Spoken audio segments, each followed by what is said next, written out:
Muito bom dia, senhores. Vamos falar sobre as bolsas ao redor do mundo no dia de hoje. Ontem, a Europa, a gente viu, sangrou bastante, né? A Europa caiu bem forte mesmo. Algumas questões com a taxa de juros lá na Europa. Então, tivemos um aumento de 0,25 e a fala da Christine Lagarde falando que, diferente dos Estados Unidos, ainda não se pensa em um corte ou uma pausa na taxa de juros, nesse aumento de taxa de juros. Ou seja, é esperado que para as próximas reuniões ainda haja mais aumentos, porque a inflação lá está difícil de ceder, né? Então é necessário realmente que se aumente aí mais ainda as taxas de juros na Europa e isso botou uma água no chope do pessoal, né? Principalmente a parte de bolsa aí, porque acaba havendo uma migração dos investimentos.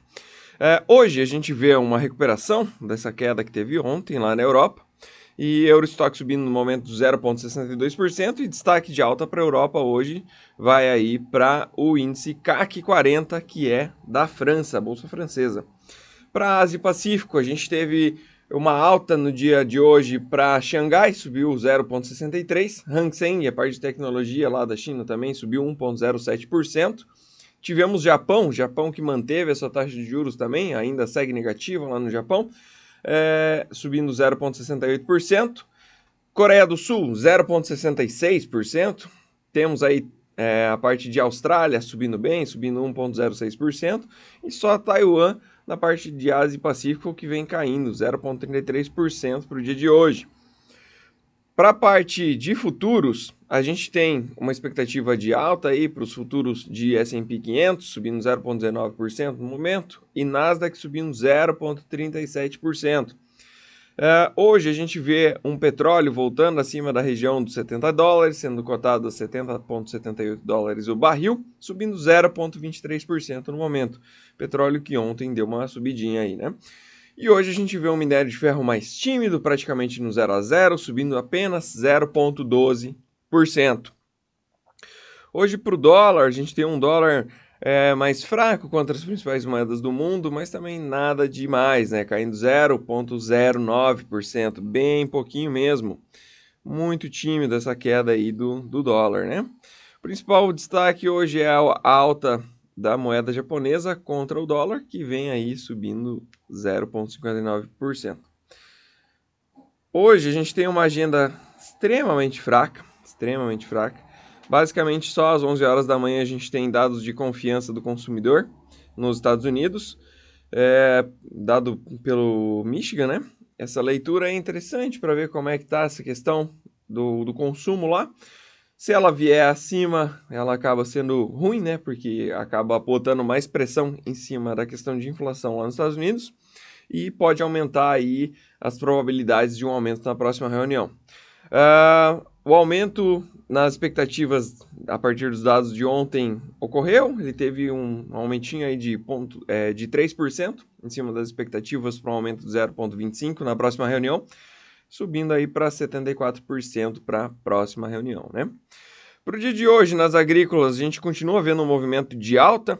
A gente tem trigo subindo 1,59% no momento, milho subindo 1,3%, soja, o complexo da soja subindo bem novamente, subindo 1,18% a soja, 2,44% o farelo de soja e 1,69% o óleo de soja.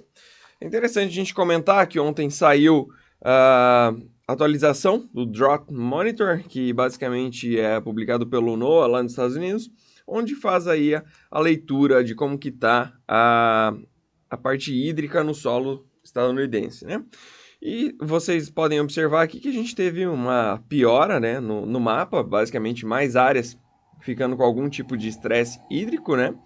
E a gente pega aí a partir de Iowa também teve uma mudança, seria mais ou menos aqui nessa parte do mapa, um pouquinho de piora. A gente também teve uma piora mais considerável para o estado de Missouri, mas basicamente todo o cinturão aqui do Corn Belt tem algum estresse hídrico. Isso acaba aí adicionando prêmio novamente, né, às cotações dessas commodities, tanto soja quanto o milho. Outra coisa que é interessante dizer, ontem a gente teve novos dados da parte da Argentina E a Bolsa de Cereais cortou aí novamente a produção de soja, cortou de 21,5 milhões, expectativa, né, para 20,5 milhões de toneladas. Isso representa, quando comparado à safra anterior, uma quebra de 52%, gente. É muito grande a quebra lá na Argentina. No ano passado, eles produziram 43,3 milhões de toneladas de soja e agora a gente está falando de 20,5 milhões de toneladas. E isso acaba impactando realmente aí na produção, principalmente do farelo, né? A Argentina que é um grande esmagador. Então a gente vê aí o farelo também dando essa puxada, né, de 2,49% e dando sustentação aí ao complexo da soja, né?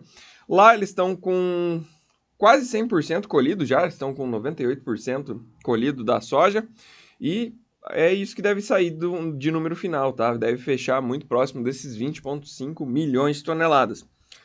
Para o milho, a colheita ela ainda está bem no começo, né, por assim dizer, apenas com 37,5% ainda colhido, ante 49,1% da média de 5 anos, né? Então está um pouquinho atrasada aí essa colheita. A qualidade também lá de péssimas e ruins para o milho, ela piorou, tá? Ficou maior ainda, tá em 52%, contra 25% da mesma época do ano passado. Então, tá ruim mesmo, né? Os hermanos ali estão tão complicados. E a produção, a expectativa aí é na casa de 36 milhões de toneladas. É interessante a gente comentar também que o El Ninho, aparentemente, ainda não se sabe se é super El Ninho, se é El Ninho, mas o fato que vai ter El Ninho e vai impactar basicamente aí no mundo inteiro, né? E ele acaba trazendo mais calor, um clima mais quente lá para a parte da Ásia. Inclusive foram medidas aí temperaturas recordes lá na China, chegando a 40 graus. E para a Índia também, um calor absurdo. Isso acaba impactando no seguinte: o volume de água diminui e lá eles consomem muito energia hidrelétrica também, né? Então já se fala em alguns cortes aí de consumo, né? Alguns planejamentos para diminuir o consumo para conseguir fazer algum tipo de reserva. Porém, o fato é que o seguinte, se eles não estão imaginando que realmente vai acabar impactando a questão hidrelétrica, eles vão provavelmente migrar aí para energia de queima de carvão, tá? Tanto a China quanto a Índia. Inclusive, a gente já começou a ver uns movimentos de compra e encarecimento nos fretes de cargas secas. Onde eu quero chegar com essa informação, né? Que eles, beleza, vão queimar mais carvão, ok, tudo bem. A galera do SG pira, né, com esse dado, mas aqui pra gente o que é o importante, né? Que com esse consumo de carvão vai aumentar os fretes e aqui para o Brasil esse aumento nos fretes tende a trazer uma pressão para os prêmios das commodities a serem exportadas. Ou seja, a gente deve ver prêmios negativos, mais negativos para a soja e para o milho por conta de ter que ser repassado esse custo de frete para a ponta da originação. Então a gente deve ver realmente aqui no Brasil os prêmios mais pressionados devido a essa disputa por espaço nos cargos. Outro ponto é que o canal do Panamá ele também está com um nível de água inferior e isso faz com que os barcos eles tenham que dar uma volta maior aqui pela América do Sul, aumentando ainda mais aí o custo do frete, né? Então, esperamos novamente que esses preços acabem impactando nos prêmios, principalmente da soja.